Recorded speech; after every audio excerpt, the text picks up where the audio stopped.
오늘은 주의 말씀에 헐떡였습니다라는 제목으로 함께 말씀을 나누도록 하겠습니다.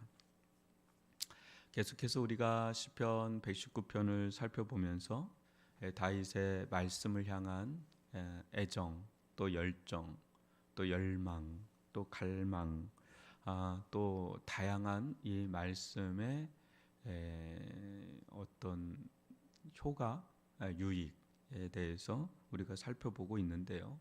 오늘도 한번 말씀을 보면 참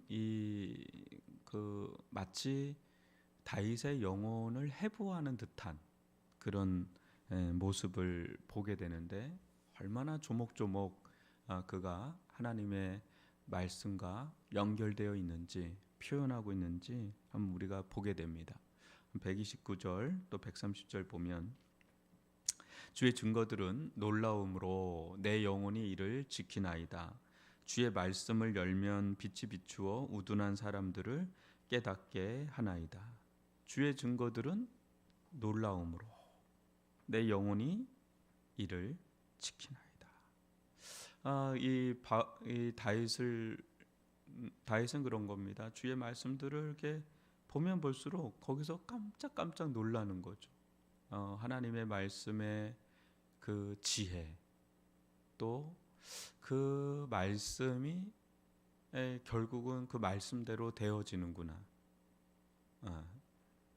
또 이 말씀이 어떻게 이렇게 이루어지지? 어떻게 보면 좀 그렇게 되지 않을 것 같은데 또 그렇게 되는 걸 보면서 이제 이게 깜짝깜짝 놀라는 거죠. 주의 증거들은 놀라움으로 내 영혼이 이를 지킨다. 결국 말씀대로 되는구나. 이거를 보면서 그 말씀을 지키지 않을 수가 없는. 그러면서 130절에 보면 참 놀랍죠. 주의 말씀을 열면 빛이 비추어. 참 그 다윗은 성경을 이렇게 펼치면 빛이 비춘다. 과연 이 빛이라는 게 뭘까? 이거는 진리에 비치고, 또 지식에 비치고, 지혜에 비치고, 그런 거죠. 조나단 에드워즈가 그런 이야기를 해요. 그 젊은 시절부터 그는 결심을 하고 또 결단을 하는데, 하나님 앞에 어떻게 하면 신실한 종이 될까 하면서 그는 이제 결심을 많이 했고, 그걸 또 지키려고 애를 쓰는데, 그가 이런 일기를 쓴 걸 제가 본 적이 있는데, 성경을 열면 도저히 진도가 안 나간다. 그 한 구절에서 얼마나 많은 빛이 비치는지 도저히 그 다음 구절로 넘어갈 수가 없다. 그렇게 고백하는 걸 보면서 참 일종의 충격도 되면서, 야, 이 사람은 어떻게 이렇게 되지? 하는데 그런 분들이 쏟아낸 설교라든지 또 책을 보면 뭐 어마어마한 분량이죠. 그냥 읽는 것도 불가능할 정도의 양을 썼는데, 써는 건 또 다른 거지 않습니까? 그러니까 그 빛이 그렇게 많이 비춘 거죠. 아마 보여주는 거죠. 이제 그러면서 이제 우둔한 사람들을 깨닫게 한다. 그래서 여러분, 하나님 말씀을 가까이 두고 깨닫는 사람들은 뭐 일반 어떤 학식이 있고 학력이 있는 사람하고 또 비할 수 없는 다른 지혜, 지식이 있어요. 저는 이제 교회에서 이렇게 보면 때로는 뭐 남성들이나 여자분들 가운데도 뭐 하이 클래스에 있는 어떤 교수들도 있고, 뭐 박사들도 있고, 뭐 이런 분들이 꽤 있습니다. 그런데 성경에 대해서는 잘 모르더라고요. 대신에 또 어떤 사람들은 좀 뭐 그런 분들에 비하면 뭐 좀 그렇지 않은데, 성경에 대해서뿐 아니라 성경은 또 다 몰라도 이 영적인 지혜와 지식이 출중한 분들이 있어요. 그러니까 그것이 비단 이게 지적인 것만 되는 게 아니라 하나님의 은혜를 받고 또 그 은혜 안에서 많이 깨닫는 사람들이 있어요. 근데 그런 분들은 이게 빛이 비추는 거죠. 이 신령한 빛이라 그러는데 그 빛이 비추는 거죠. 여러분 빛이 비칠 때 우리는 이렇게 깨닫게 되는 은혜를 누리게 됩니다. 한번 여러분 주의 말씀을 열면 빛이 비추어 우둔한 사람들을 깨닫게 하나이다. 이 고백이 우리의 또 고백이 될 수 있기를 바랍니다. 여러분 131절 또 보면 참 또 우리를 영적인 열등감에 빠지게 하는 구절 중에 하나인데 내가 주의 계명들을 사모함으로 내가 입을 열고 헐떡였나이다. 헐떡였다. 예. 너무너무 이제 배가 고픈 거죠. 헐떡이고 너무너무 목마른 거죠. 헐떡이는 거죠. 그러니까 이 다윗이 어떻게 다윗이 됐는가를 우리가 이제 이렇게 보는 거죠. 다른 많은 것들이 있었겠죠. 좋아할 수 있는 것, 사모할 수 있는 것, 원할 수 있는 것. 근데 그 다윗은 주의 계명들을 그렇게 사모를 한 겁니다. 그리고 그것을 진짜 마치 목마른 개가 물 시냇가에 가서 헐떡헐떡거리면서 그냥 물을 머금는 것처럼 그렇게 사모하는 그런 장면들이 계속 나오는 걸 본다면 우리의 어떤 이 말씀을 향한 자세 또 마음이 어떠해야 되는가를 좀 보게 되는, 어느 정도로 우리가 올라갈 수 있을까, 이게 이 다윗을 통해서 볼 수 있는 거죠. 여러분 하나님께 참 은혜를 받고 또 충만할 때는 여러분 뭐 특징들이 있어요, 그죠? 기도가 너무 막 고픈 거죠. 해도 덜한 것 같아요.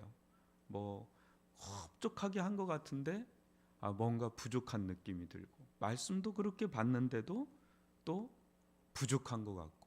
근데 은혜가 여러분 한번 떨어지면 조금만 기도해도 기도 엄청 한 것 같습니다. 그리고 말씀 조금 봐도 엄청 본 것 같습니다. 어느 때는 피해 의식까지 있어요. 내가 이렇게까지 해야 되나? 막 이런 생각이 들 정도로 막 이게 은혜 안에 머물러 있을 때 우리는 날 헐떡입니다.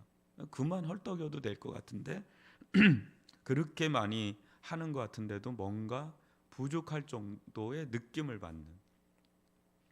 요새 제가 계속 에즈버리 부흥 운동에 대해서 이야기를 나누고 있는데 갔다 온 분이 그런 이야기를 하는 걸 인터뷰 가운데 봤는데, 거길 가면 막 벼락이 치고 천둥이 치고 막 하나님의 부흥 운동이 막 그럴 것 같은데 아니다. 하나님의 임재 아래 들어가니까 사람들이 그렇게 평온하고 그렇게 자유롭고 그렇게 기쁨이 넘치고 그렇게 행복이 넘치는데, 다만 한 가지가 있대요.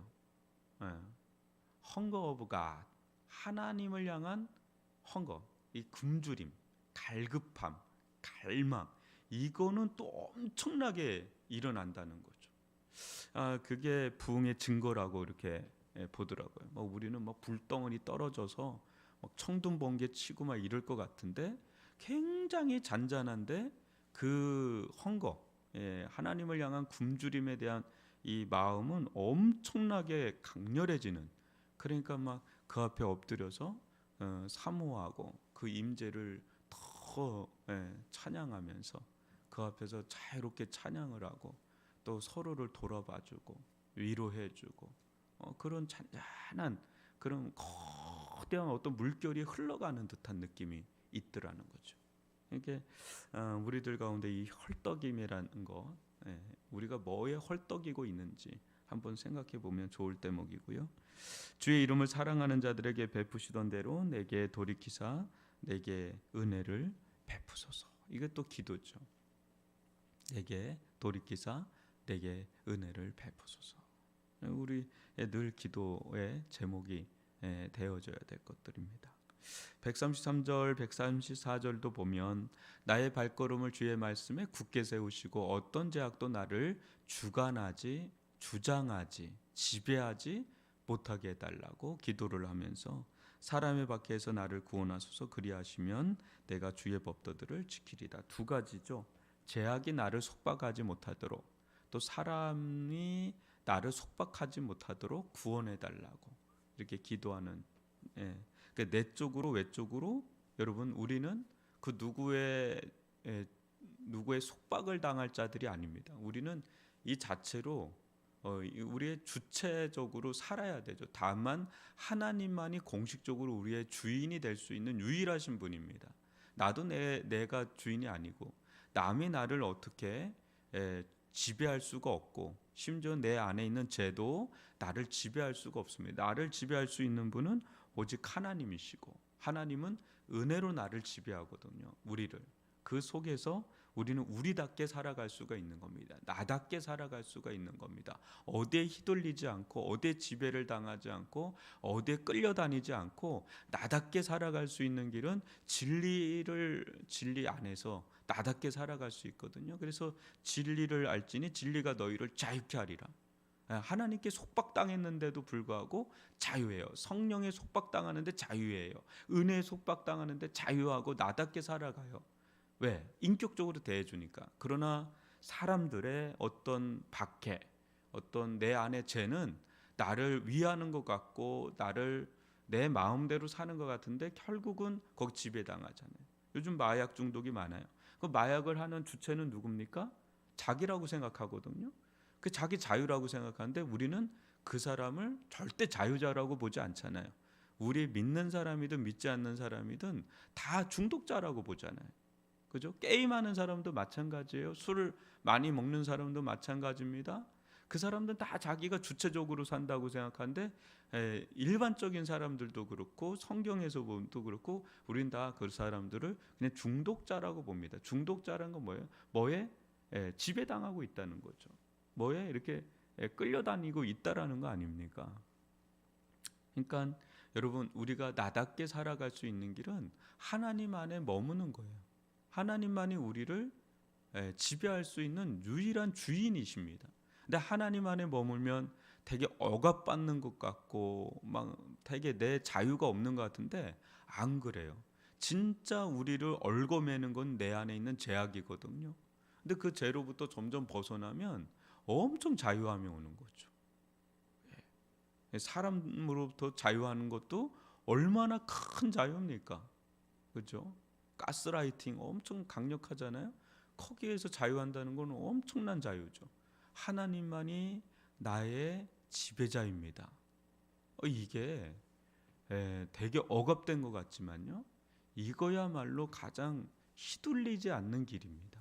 뭐 이쪽에 성공에 대한 야망, 돈에 대한 욕심들, 뭐 어떤 중독적인 일들, 뭐 스마트폰, 뭐 애들 거기 손 놓지 않잖아요.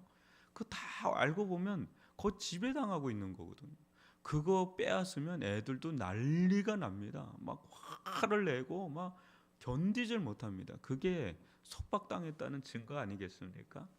예, 진리의 말씀 안에서 우리는 참된 자유를 누린다라는 걸 이제 본다면, 너는 여기 있어. 너는 여기 있어야 돼. 어디 그 자리에서 감히 이 주인의 자리로 들어오려고 그래? 이 자리는, 이 보좌는 오직 하나님만이 앉을 수 있는 자리야. 너는 여기 있어야 돼. 그러면서 우리의 일상의 삶이 이게 정리가 돼야 되는데 안 그렇잖아요. 쑥쑥 들어와 버려서 우리를 막 휘둘러 버리잖아요. 그러니까 그런 것으로부터 우리를 주관하지 못하게 해달라고 다윗은 간구하는 모습을 보여줍니다. 또 35절 136절 보면 주의 얼굴을 주의 종에게 비추시고 주의 율례로 나를 가르치소서. 그들이 주의 법을 지키지 아니하므로 내 눈물이 신음을 같이 흐르나이다. 너무 놀랍죠. 주의 얼굴을 주의 종에게 비추어 달라고, 주의 임재 앞에 있게 달라고 계속해서 다윗은 주의 말씀을 가르쳐 달라고 합니다.